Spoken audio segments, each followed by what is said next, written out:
Who is the first person to apologize after the argument or fight? Tell a little story.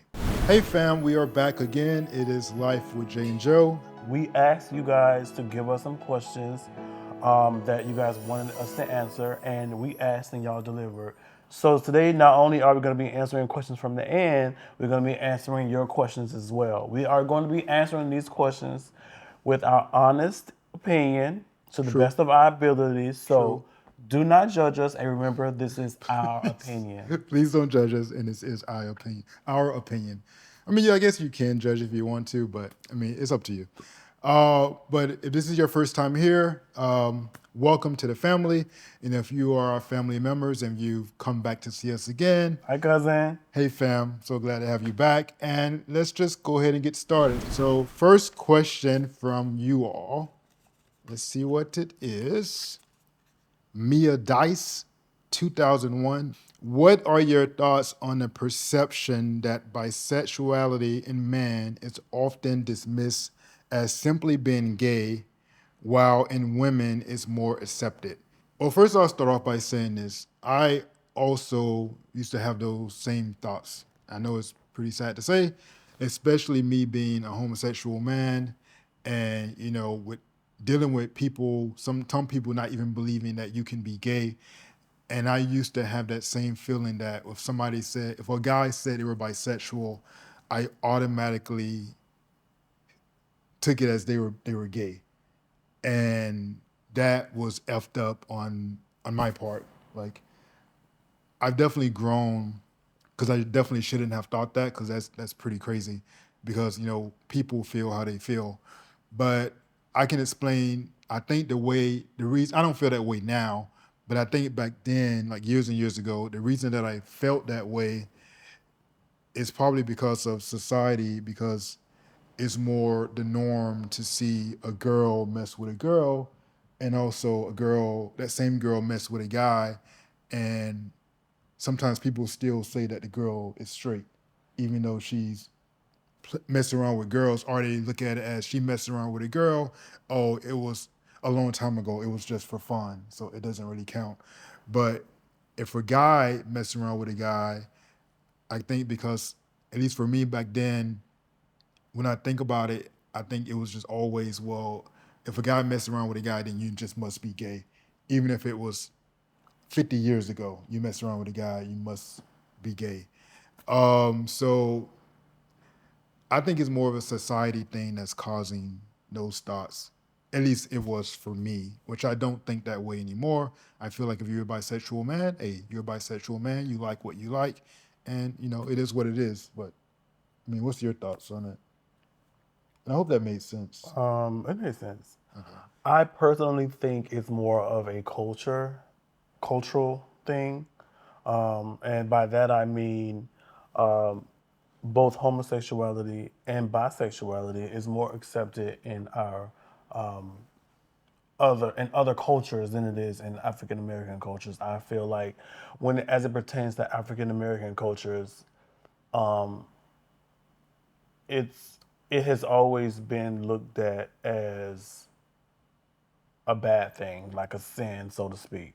So you just think it's cultural based. I do. I think it's more culture than it is anything, and I think that's because of this.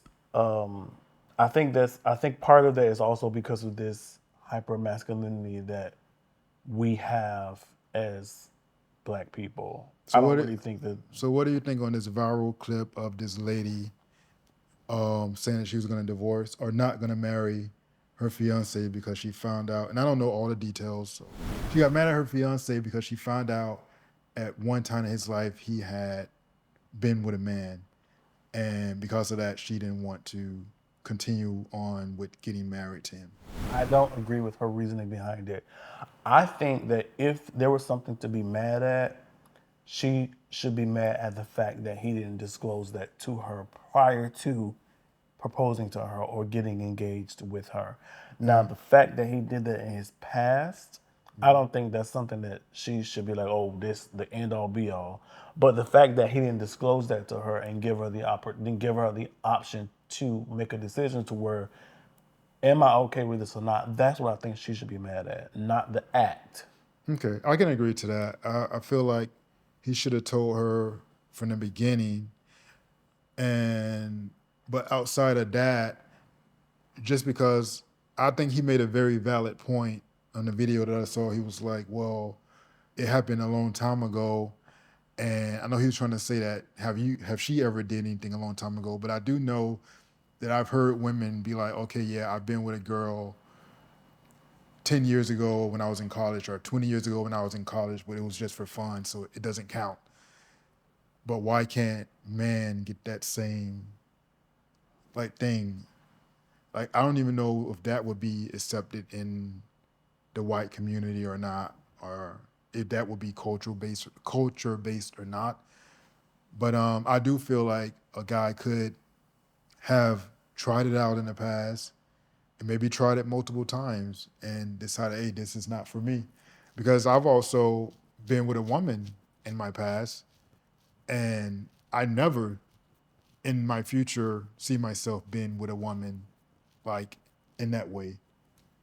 Like even if like I wasn't in this, even if I wouldn't have got married and been in this committed relationship years ago before I was in this relationship, I had already stopped seeing myself being with a woman. So I feel like it can be the same for a man. They could like have tried it for a man and then decided, hey, this is not what I want.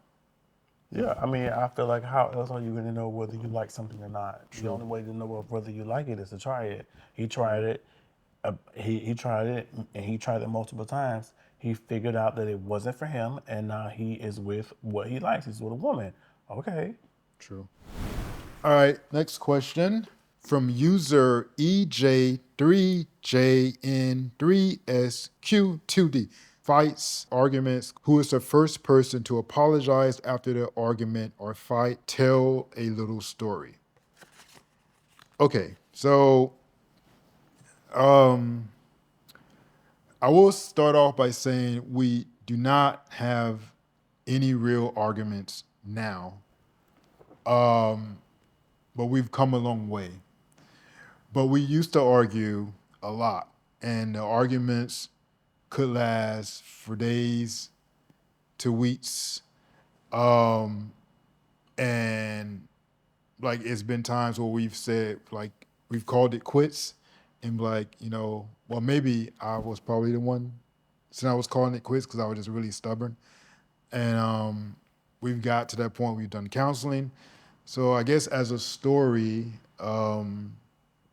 One of the times I can think of when we got into a bad argument and kind of like broke up or was close to breaking up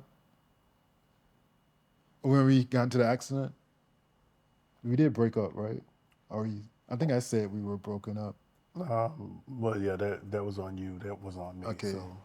So So basically what happened was we went out, we were drinking a lot. I was drinking a lot. And if you've been following this channel, you already know that I do not drink now, nor do I smoke, nor I don't do anything at all, really. Um, because drinking sometimes takes me to a different level that I just don't like that person that I become. So we went out, we were drinking, and then on the way back home, we got into a car accident. But on the way back home, I passed out. Like I was in the passenger seat, but I passed out. And then we had the accident. You were trying to wake me up, but it was really hard to wake me up because I was just like so tired, and I just wasn't really like focusing on what was happening and wasn't really waking up. And I think you got mad at me because you felt like I wasn't helping you or being like getting out the car to look at the car to see what it was. I guess I wasn't. I mean, you can explain like because you got mad at me. I think that it was more so I was mad because I felt like we were in a situation and I basically had to figure it out on my own. Not only I also was drinking as well, not maybe not as heavy, but I was still drinking, and so I felt like in that moment, it kind of gave like I don't want to be bothered. I can't be bothered with this. So I had to kind of figure it out, sober up really quickly, figure it out, talk to the police, figure out what happened, tell them what happened, and do also. I basically felt like we were in a situation to where I had to think quickly on my feet, and I didn't really have any help from you. And I can understand why he felt that way. Um, but I was really drunk, and it was really hard for me to be like there in the moment and be coherent and really even like fully understand everything that was going on. Like I was drunk. And that's what I was trying to explain to him, but I think he was just wanted help, and I guess I wasn't, giving him the help that he wanted.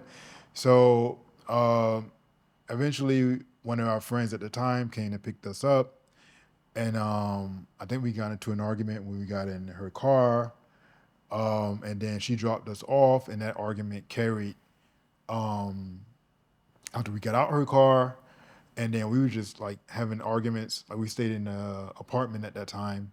We was having an argument downstairs before we went upstairs to go to the apartment. And I think you were like yelling at me. One of the things that really gets me the most is being yelled at. I think it's just like some childhood trauma or something. And yelling like does something to me mentally. And I didn't want him to yell at me, and he just kept yelling at me.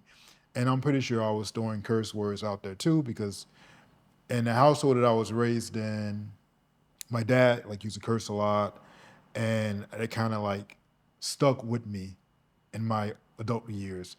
So whenever I get upset with a person, I say anything that I can come up with in my head, and I try to make it extremely hurtful, which is hella bad. I know. And I've definitely grown from that as well. But at that point, I was really trying to hurt him. So I was like, you know what? F this. We're done. I'm done with you. Let's just call it quits. And that's when I say like we've broken up before. And truthfully, when I did that, I didn't really want to break up with him. I just wanted to hurt him. And that was my way of hurting him and also getting him to stop like yelling at me and just like end the conversation, which was not the smartest thing to do. And I think even when I did that, we still argued for a while, right? I don't think the argument just stopped. No, it definitely didn't just stop. At Um, when you said that, it definitely didn't just it's stop. probably got worse, actually. Do you want to pick up on that? Um, I am more of a reactive person when it comes to a lot of stuff, right? And so we can yell and we can argue and disagree and do all of that stuff all day, but when I feel like I'm being pushed into a corner, or when I feel like I'm in danger, or anything like when I feel like it's serious, then I react. And when I react, I go all the way up here, and there's no coming down for me. Like once I'm there, I'm stuck. And so I think at that point, it was at that point after you said what it was that you said, it was no coming back from that. We had gotten up here, you had gotten there, so now I'm going to meet you there, and we're going to stay there. Yeah. And that went on for a while. Yeah. And we were still staying in the same apartment, sleeping in separate beds, not talking, not communicating, walking around the house. I think he still sometimes would ask me if I wanted food. So he was still like being like caring to me. I was like being extremely stubborn. I think a couple of times I may have asked him if he wanted something. But we didn't really figure it out until we end up going to counseling. In the first session, I felt like the counselor or therapist, I felt like she was taking your side, and I kind of got irritated in the session. But the second time we went, I personally felt like she was being more fair. And maybe she wasn't taking your side, but I just felt more attacked in the first session. But by the time we went to the second session, I felt like we both were able to get out what we felt and also be able to talk it out with somebody there, like a mediator. And I feel like once we both got out exactly how we felt, and then I think at that point you start understanding more where I was coming from. Like, hey, I was drunk, I was effed up. I wasn't like I wasn't trying to not help you. I just couldn't do it. And then I start more understanding where he was coming from about like, hey, like I just wanted some help. Like we just had this car accident. Like I don't know what's gonna happen. So I think at that point, both of us realized what the other person was trying to say. And I think we could have realized that a long time ago before that, if we would have been able to talk without like being mad. I think us having that conversation while being mad just made it 10 times worse. Yeah, I agree. I think a lot of times, a lot of the issues or the arguments or the fussing and fighting that we did, it was mostly because we were talking at each other instead of talking to or with each other, and I think that made a lot of the situations even worse and made a lot of the voices rise, anger rise. It just heightened everything because we were not talking to each other, we were talking at each other, and I I think agree. that's where the problem came in. I agree. But we have definitely grown from that. And like I said, now we don't get into any real arguments. We do have disagreements, Yes. but I think what helps us out is that we've already been to the worst of our relationship and we came back from that. And I don't think either one of us want to get to that point again. So I think we both have learned how to think about each other's feelings before we say the wrong thing out of our mouth. And a lot of times you just be like, it's just really just not that serious. This question is from Brianna92. What's something unique or special about your marriage that you feel is different or similar to other relationships?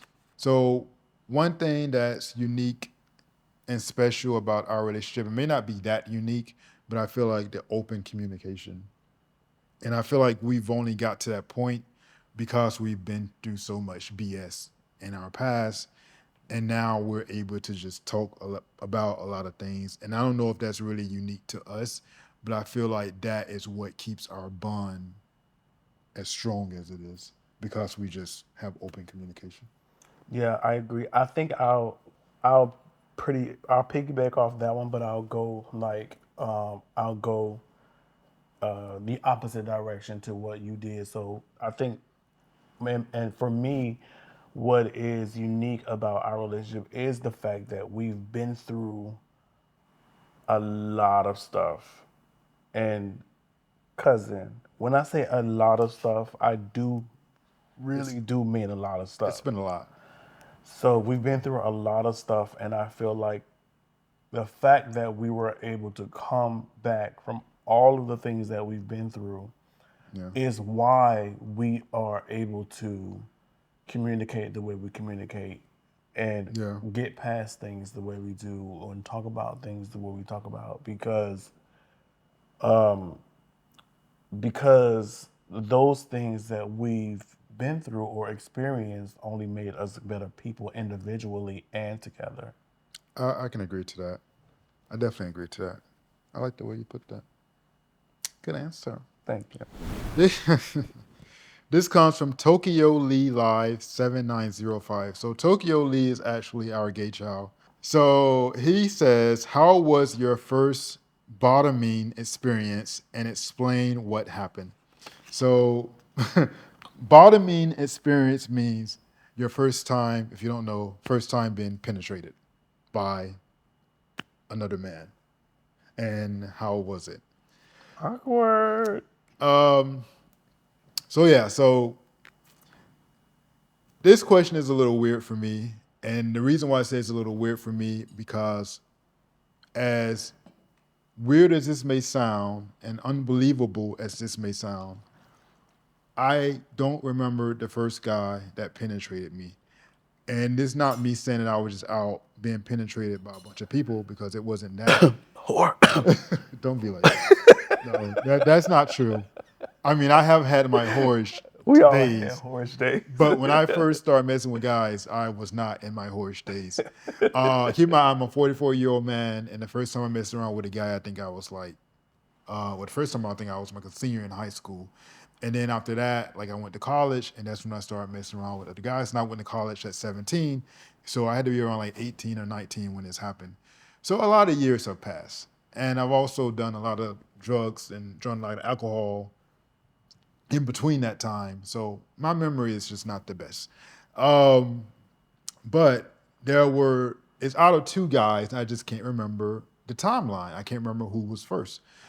But so I'm gonna just tell a story about the first guy I fell in love with. I'm not 100% sure if he was the first person that penetrated me, but there is a funny story that I wouldn't normally share, but I just don't really care anymore. Um, I mean, I think it's funny now.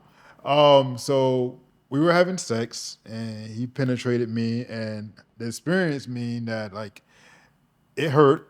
I remember it hurting, but I also remember me liking it because I was just so in love with this guy, and like it just even though it was painful, it still felt nice just because it was him. And It was painful pleasure. yeah, I guess it was painful pleasure, I guess. So after we had sex, I think he ended up going somewhere. I don't remember how it happened, but I just remember I had to go to class, and I ended up going to class. I ended up parking my car. Took me a while to find parking because when you go to, a lot of times when you go to school, like college or whatever it is, it's really hard to find parking. So it took me like forever to find parking, and I was already running late for class. The moment I found parking, I farted, and the moment I farted, a lot of stuff came out of me. It's just like, so I guess I don't know if he had like bust my hole open or something.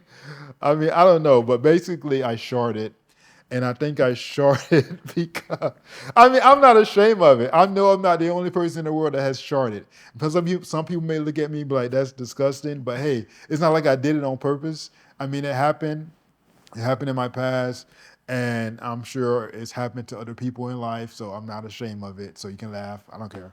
Um, I mean, it is what it is. So I sharded. So as far as, being penetrated, it hurt with him, but I still felt the pleasure made it feel good because I was just so in love with him. But I think he kind of like, did a little bit too much for me at that time of my life.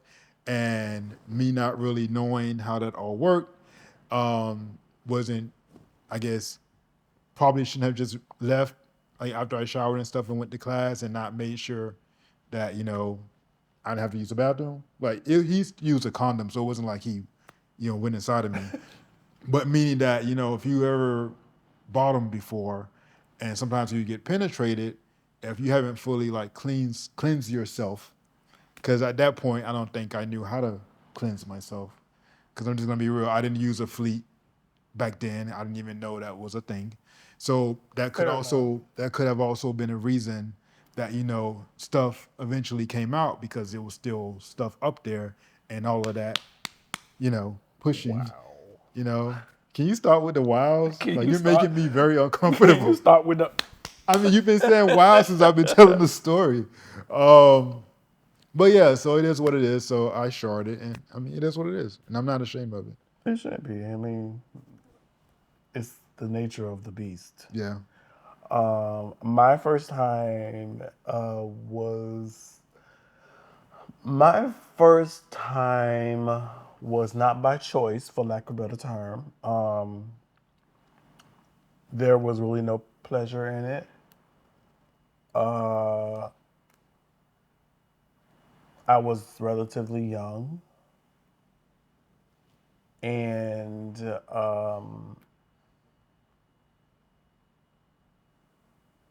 uh, yeah, I didn't really enjoy it. It was, yeah, I didn't really enjoy it. I'll just leave it at that. It wasn't an option for you. Right. Okay, so we'll just leave it at that. We don't want to go into that because that's a different kind of conversation. So, a question from the end Okay. is this is the question that we both can answer. Do you feel like we've lived up to the dreams we had when we started the relationship? Why or why not? I mean, I feel like we've surpassed, in my personal thoughts, I feel like we've surpassed the dreams we had.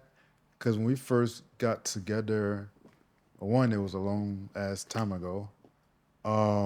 And we were both in different mindsets in life. Like, I wasn't thinking about, like, you know, my career. I wasn't thinking about, you know, getting a house. I wasn't thinking about, like, a bunch of things. I was more thinking about, like, hey, what's gonna happen next week in the club? Like, we was partying a lot when we first got together. Um, of course, I still was like, hoping that we'll still be together and be happy, but I just wasn't really thinking about what kind of future that we would have. But I feel like whatever I would have thought about, we've surpassed anything I could have even thought about because we've accomplished so many things, like as in accomplish basically lasting this long, getting married because when we first got together, like we said in one of our last videos, getting married wasn't a thing. That wasn't an option. Um, we were able to get a house, and now our next goal is to like have kids. And I don't know. I just feel like with with the more that time passes, I just feel like we're just growing more and more to a higher level than I would have ever imagined. I agree. I think one of the dreams that we've had or hopes that we had in the beginning was just to be happy, Yeah, and I think that where we are now, we are so much more than just happy, and so I yeah, think for that reason, I would agree that we surpassed what we dreamt of in the beginning. yeah. All right, so we'll ask this question, and that will be it. Good questions, guys. Yes, Thank you thank so you. much, family. So this question is from Mr. Quez 87. What do you think is keeping so many gay men single? All right, so I think there are two things that is keeping a lot of gay men single. This is just my opinion. Okay. I think a a lot of gay men just don't want to put in the work, and B, a lot of gay men just give up so easily. And when I say put in the work, I mean that a relationship is work. Like you have to put in work to make it work. It's a lot of work. And so I think that the at the first sight of an issue or at the first sight of a problem, they like I'm out. Like I don't want to deal with this. I'm out. And then that's where B comes in. Like you out, so now you're just ready to give up. You'll give up because I said I don't like the way you look today, or you'll give up because I said I don't like this outfit you wearing. Like, what is that? So that's just my opinion. What do you think? I mean, I agree with that. It is a little tough to answer this question because we've been in a relationship for so long. But I do feel like people do give up easily, and that could be a reason of why it's so hard for gay men to like get into like a relationship. And it could also be that, I mean, it could also be that maybe the gay man is not, like, maybe the person that they want to be with is not like fully out, and maybe they just still want to be, live that heterosexual life. Yeah, That could be a reason that maybe somebody's trying to be with somebody that is not fully out, and they don't want to be in a relationship because then that makes them feel like they're gay. yeah, Or maybe it's a thing where the person just not ready to settle down and they want to be able to have their fun, because I've definitely had my fun in the past, and also I feel like now it's a lot more easier to find men, Yeah, it's just because so easily it's readily accessible. Like, yeah, because all the different apps and the GPS, and like we don't have the apps, but we know people that have the apps, and I know how they work. Like, I'm in tech, so I pretty much figured it out. But yeah, I mean, you open up the app, and then next thing you know, you're walking around in some peace. like we're just walking around like a new city that you went to visit, and then yeah, you look at your phone and it's like, hey, I got 20 guys that's like literally within 5 miles from me. Now you got 20 options. Yeah, 20 options. So I feel like that probably has a lot to do with it. So I don't know how to even like get past that, but I guess maybe try to find a person that you can connect with and be able to really have the right conversations. Yeah, I think my advice would be to find someone is both compatible with you or to you and also on your level, right? For example, if I'm on one of the Grinder, right? If I'm on Grinder and I'm looking and in my profile it says I'm looking for a long-term relationship. I am going to look for your profile, but only if your profile says you're looking for a long-term relationship. That makes sense. That makes sense. That means we're looking for the same thing. Right, right. But why would I look? And I think what happens is people can be looking for one thing, but they get on there and there's so many options they just pick. Yeah, You know what I mean? I could see that. So So I mean, so I guess it's probably best to like meet a person and just have like some real conversations, talk first, talk first, and maybe go back to the old days of like fully dating. courting, Yeah, courting. getting to know. Like, we didn't do it. I'm not gonna lie. Like, we met up first night. It was on. I'm just gonna keep it real. First night, um, we didn't have like full sex, but we did a lot of other things. Um, and yeah, and we moved hella fast, which is probably why we had so many problems, because we moved so fast that we didn't really get to actually figure out each other. So we did a lot of figuring out after we decided And to getting to became know. yeah. Like, we did a lot of getting to know us like during. Yeah. So, and a lot of people that would have been in our shoes would have ended that relationship. But we were able to, make it work. So I would say maybe that is one of the big reasons, is really try to get to know the person that you want to be with, and spend some time, courting, talking on the phone, going somewhere, like just Dating. dating, having conversations, having fun, and becoming friends with the person. Because I feel like to be with somebody for years on top of years on top of years, if you're not friends, at some point things could go south, because there could become a time where you have a really, really bad disagreement, and it's really hard to get past that if you're not friends. Yeah. Yeah. I think all of that falls into the putting in the work. Like, you have Yeah, to put in the work. You have to put in the work with anything in life in I order agree. for it to be worth something to you, in order for it to last. Like, you can't, like, anything you do, you have to put in the work I to see agree. growth. I agree. And I think that's, for me, in my opinion, that's like the number one thing. Like, people don't want to put in the work. They want I something agree. quick. I agree to that. I can't snap like that, but you get it. Thank you all for the comments and the questions.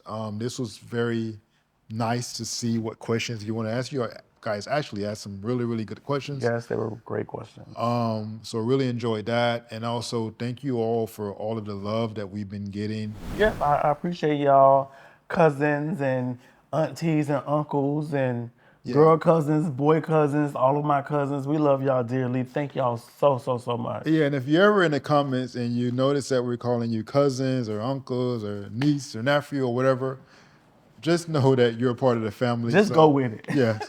We're not weird, but we consider you all a family, so we're calling you like we talk to our family. Yes. And if I call you cousin and you want to be a brother, tell me. Yeah. We don't want to, misroll you, so let us know. But on that note, peace out, fam. Again, new videos drop every Sunday at 12, and sometimes we drop other videos throughout the week randomly. And as always, don't forget to like, subscribe, and share, and tell a friend to tell a friend. Drop down in the comments. Let us know what y'all think. If y'all have any more questions for a future video, Yes. post them down there. Yes, and we love you all. Peace out. Love you guys. Mean it. I think I did that wrong. I'll just stick with this because I ain't trying to do no new stuff. Peace out.